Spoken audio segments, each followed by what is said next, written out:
미래를 보는 창, JTB. 안녕하세요. JTBJ입니다. 오늘은 금리 인하 전후로 회복한 미국의 10년물 국채 금리에 대해서 이야기를 나눠볼 거고요. 그리고 최근 고용지표가 굉장히 좋게 나왔는데 이거와 관련해서 노랜딩 이야기도 같이 나오고 있습니다. 그것과 관련된 제 관점을 추가적으로 공유를 해드리도록 하겠습니다. 저번 수요일 영상에서 미국 고용지표에 대한 힌트가 나왔다라고 말씀을 드렸죠. 일단 졸트가 굉장히 좋게 나왔었고 파월 의장의 연설 때 이미 B컷에 대해서는 선을 긋는 듯한 모습을 보여주면서 이미 10월 초에 발표할 고용지표 확인했을 가능성이 높다 이렇게 말씀을 드렸는데, 실제로 뚜껑을 열어보니까 파월이 이야기했던 대로 10월 달에 나온 고용지표가 굉장히 좋게 발표가 됐습니다. 그러면서 아무리 잘해봐야 이제 25bp 인하죠. 지금 흐름대로 가게 되면은 이제 여기 이제 중동 이슈가 겹치는 게 문제이긴 한데, 만약에 중동 이슈가 겹치게 된다라고 한다면 10년물 국제 금리는 더 위로 당길 거거든요. 그리고 연말로 가면 갈수록 우리는 이제 다 알고 있잖아요. 부채 한도 협상에 대한 문제, 이것까지 겹치면서 10년물 국제 금리를 더더욱 위로 당길 수가 있습니다. 이거는 증시에 상당한 악재가 될 거예요. 그리고 그런 식으로 가게 되면은 사실상 지금 금리 인하를 하는 거, 기준금리 인하를 하는 거, 이거 다 무용지물이 되는 거죠. 10년물 국채금리가 그렇게 뛴다라고 한다면. 왜냐면 정부 입장에서는 결국 장기채를 충분히 낮은 금리로 발행을 하고 싶은 건데 그게 다 물 건너간다는 얘기예요. 그러면 여태까지 했던 노력들이 다 무너질 수도 있는 거죠. 그래서 이런 것들이 연말로 가면 갈수록 상당히 좀 골치 아프게 작용할 수도 있을 것 같다라고 생각을 합니다. 어쨌든 이번에 고용 서프라이즈가 나왔죠.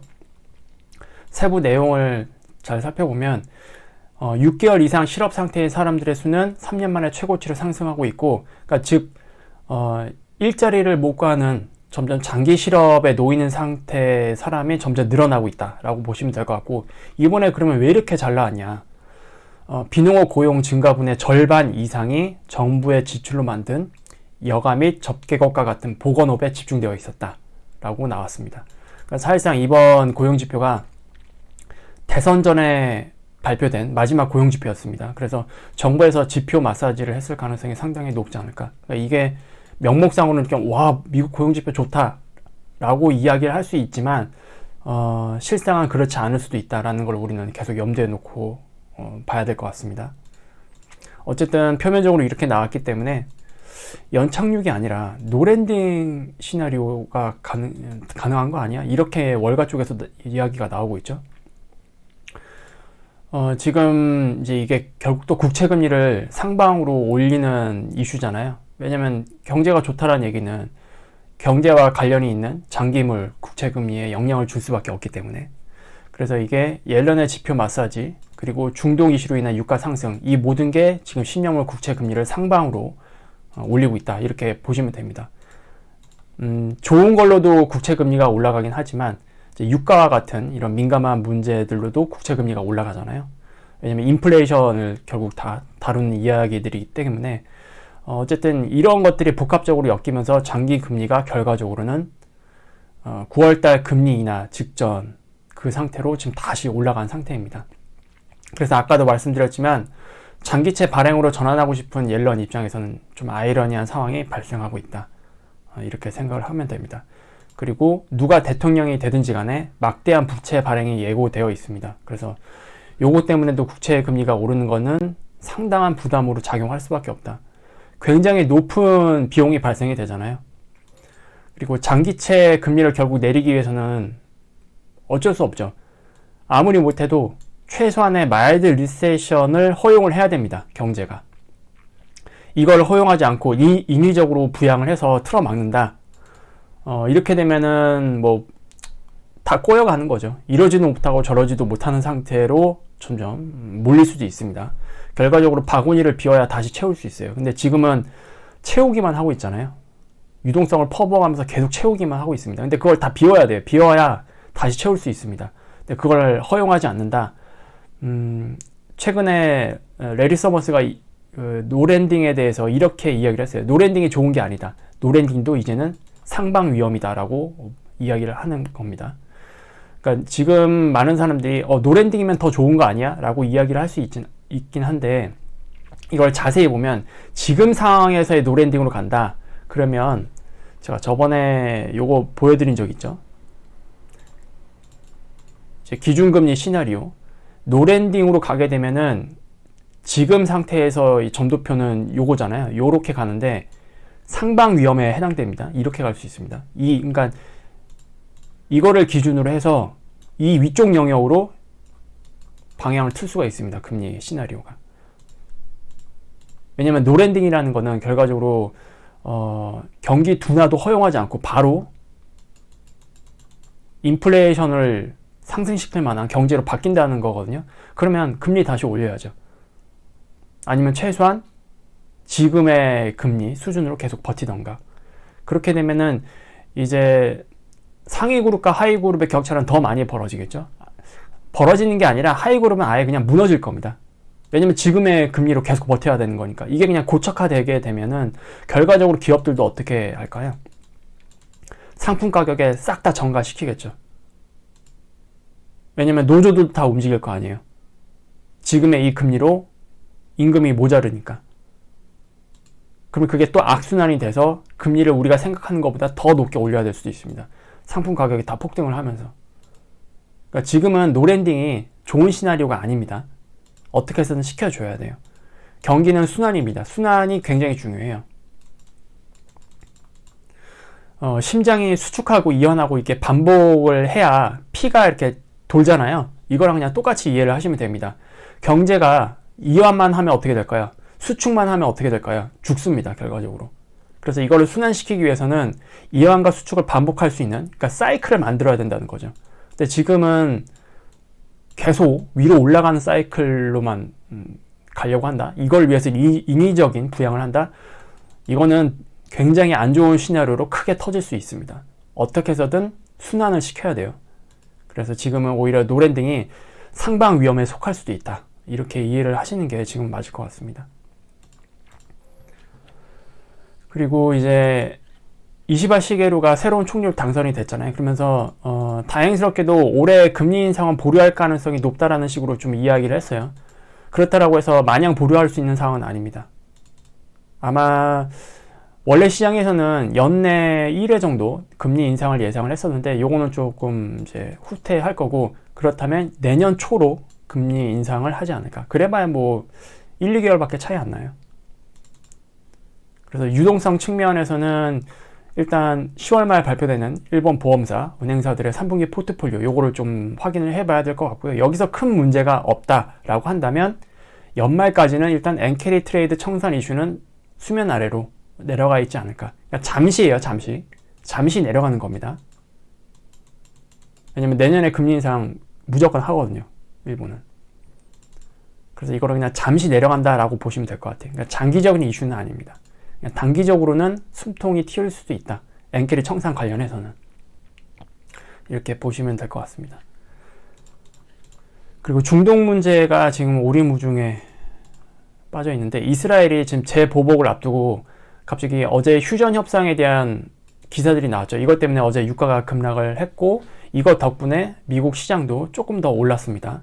물론 뭐 엔비디아 블랙에 관련해서 호재 뉴스도 나오긴 했지만 전반적인 매크로 환경 자체를 조금 완화시켜줬던 영향을 줬기 때문에 도움이 됐지만, 이것도 마찬가지로 이제 장기적인 이슈는 아니죠.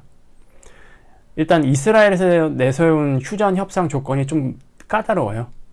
그래서 지금 결국 이 협상은 잘 끝나지 않을 거다. 회의적인 시각이 지금 현재 우세한 상태고요. 이스라엘에서 내세운 협상 조건은 요겁니다.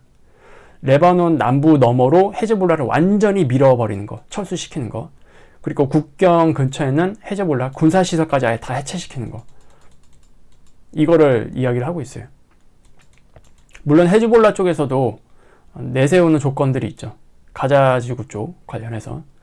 근데 이게 지금 이스라엘이 완전히 매파가 내각을 장악을 하고 있기 때문에 오히려 지금 상황에서 헤즈볼라를 여기저기 막 타격을 하고 있잖아요. 이 기세를 몰아서 아예 헤즈볼라를 제거를 하자, 이런 쪽에 좀 많이 스탠스가 좀 쏠려 있습니다. 이스라엘 쪽은. 그래서 요거에 대해서는 좀 회의적인 시각이 우세하다라고 보고 있고요. 요거 때문에 지금 이스라엘 재보복이 약간은 정지되어 있는 상태이긴 한데, 협상 결렬이 최종 확인되면 이스라엘 재보복 그때는 이제 시행할 것으로 예상을 합니다. 그래서 이것도 중동 문제가 뭐 지금 해결됐다고 볼 수는 없고, 그냥 잠시 숨통을 튄다, 뭐 그런 개념으로 보시면 될 것 같고, 빠르면은 뭐 이번 주 주말부터 이게 시작될 수도 있겠죠. 그래서 요거는 시기상으로는 우리가 함부로 예상할 수는 없긴 한데, 이렇게 뭐 길게 끌 것 같지 않다, 이 협상에 대해서. 그래서 또 주말부터 좀 다시 긴장을 해야 되는 그런 상황으로 갈 수 있다, 그렇게 이해를 하시면 될 것 같습니다. 요게 또 움직이게 되면 10년물 국채금리 위로 튀겠죠. 유가는 또 다시 급등을 하고, 그렇게 되면 좀 안 좋아질 겁니다, 상황 자체가. 제가 제목에서도 말씀해 드렸듯이 10년물 국채금리 좀 이제 중요하다고 말씀을 드렸는데, 지금 시장의 프라이머리 키가 10년물 국채금리로 이동할 가능성이 있습니다, 이제는. 왜냐면 4.0 위로 올라왔기 때문에 그래요. 4.1%를 돌파하면 좀 저는 경고 정도로 보고 있고, 4.2까지 돌파한다, 이거는 시장에 매우 부정적으로 작용할 것으로 보고 있습니다. 그리고 드러켄 밀러도 보니까 이거 오타가 났네요. 포트폴리오에 무려 15에서 20% 정도, 이거를 지금 미 국채 숏 포지션에 이렇게 베팅을 한 상태입니다. 그러니까 인플레이션이 재상승될 거에 좀 베팅을 하는 거고, 여기에는 물론 그것도 포함이 되어 있죠. 연말 미국 부채 한도에 대한 이슈, 요거까지 다 포함이 되어 있는 겁니다. 그래서 10년물 국채 금리를 보면은 제가 4.1이랑 4.2의 선을 그어놨거든요. 이때 금리 인하를 했어요. 첫 번째 금리 인하를 여기서 했습니다. 근데 금리 인하 하기 전보다 오히려 다시 위로 올려놨어요, 지금. 그러니까 50bp 인하 카드가 10년물 국채 시장 관점에서 봤을 때는 그냥 날아간 거예요, 그냥. 어쨌든 정부 입장에서는 계속 채권을 발행을 해서 이제 나라를 운영을 해야 되는데, 비용이 오히려 올라가 버렸잖아요. 기준금리를 떨어뜨렸는데 발행금리는 오히려 더 올라가게 생겼습니다. 그러니까 안 좋은 거죠, 지금. 굉장히 안 좋은 겁니다, 정부 입장에서는. 그리고 기존의 금리 인하하기 전이 이제 여기잖아요, 여기입니다. 여기인데, 기존에는 여기 4.3 정도? 4.3 정도를 뚫고 올라가는 지점에서 시장이 굉장히 민감하게 작용했어요, 부정적으로. 그래서 이때 시장이 막 흔들렸죠. 이때도 마찬가지입니다. 작년 9월달, 10월달이죠. 근데 지금은 50bp를 인하를 했잖아요. 50bp를 인하를 했기 때문에 4.3, 4.4 여기 넘어가는 구간, 여기가 아니고요. 지금 저는 이제 4.2로 보고 있어요. 중간에 이렇게 훅 떨어졌던 구간, 여기를 다 딛고 올라서면, 그러니까 여기서부터는 확실히 시장이 굉장히 부정적으로 작용할 겁니다. 10년물 국채 금리에 굉장히 민감하게 움직이면서. 그리고 4.1을 넘어가게 되면은 그때부터 조금 긴장하는 모습이 나오지 않을까. 근데 지금 얼마 안 남았어요. 여기를 올라서는 이슈는 뭐가 있을까요, 지금 상황에서? 일단 지금은 이제 경제지표가 여기서 계속 괜찮은 경제지표가 나오게 되면 뚫고 올라올 겁니다. 또는 중동 이슈. 이게 복합적으로 작용을 한다. 그러면 4.2까지도 열어놔야겠죠. 아무튼 이렇게 되면 시장은 굉장히 안 좋게 움직일 거라는 거 지금 머리 꼭대기에 있습니다. 그래서 미국 시장이 지금 과열 상태에 있거든요. 보조지표 기준으로 보면은 과열 상태에 있었을 때 보통 증시가 어떻게 움직이냐면, 호재는 점점 둔감해져요. 호재는 점점 둔감해지고 악재에 굉장히 민감하게 반응하기 시작합니다. 이제 그런 지점에 지금 와 있으니까 여러분들도 이제는 10년물 국채 금리 좀 잘 보셔야 될 것 같습니다. 그래서 일단 오늘은 이렇게 정리를 하겠고요. 지금 중동 이슈 때문에 뭐 또 주말부터 또 다시 긴장을 해야 될 수도 있는 상황이 오잖아요. 이 부분은 계속 시장을 조금 계속 흔들 수 있는 요인으로 작용할 것 같고요. 그리고 지금 중동 이슈가 본격적으로 10월 달에 유가에 영향을 끼쳤어요. 그래서 내일 CPI는 저는 그렇게 뭐 중요하게 생각하고 있지는 않긴 한데, 10년물 국채 금리가 계속 4% 위에 있으면서 10월달 CPI가 11월달에 발표됩니다. 11월달 대선 끝나고 FOMC 끝나고 아마 CPI가 나올 거예요. 그때 만약에 CPI가 반등을 했다. 이건 좀 악재가 될 것 같습니다. 왜냐면 유가 자체가 지금 헤드라인 CPI에 분명히 영향을 줄 거기 때문에. 그리고 10월달 아직 많이 남았어요. 10월달 중에 저는 이란이랑 이스라엘이 조금 크게 전쟁을 한번 하지 않을까라는 쪽에 좀 무게를 두고 있는 상황인데, 어쨌든 제 보복은 무조건 10월달 안으로 저는 할 것으로 예상을 합니다. 그렇게 되면은 유가는 지금보다 더 많이 올라가겠죠. 그러면 이게 CPI에 아마 어떤 형태로든 반영이 될 겁니다. 그래서 그 부분들을 우리가 좀 잘 봐야 될 것 같고요. 이것과 관련된 내용들은 이제 뭐 추가적으로 내용이 나오는 대로 또 정리를 해서 말씀을 드리도록 하겠습니다. 그럼 오늘 이렇게 마무리 짓도록 하겠고요. 다음에 더 좋은 영상으로 찾아뵙도록 하겠습니다. 감사합니다.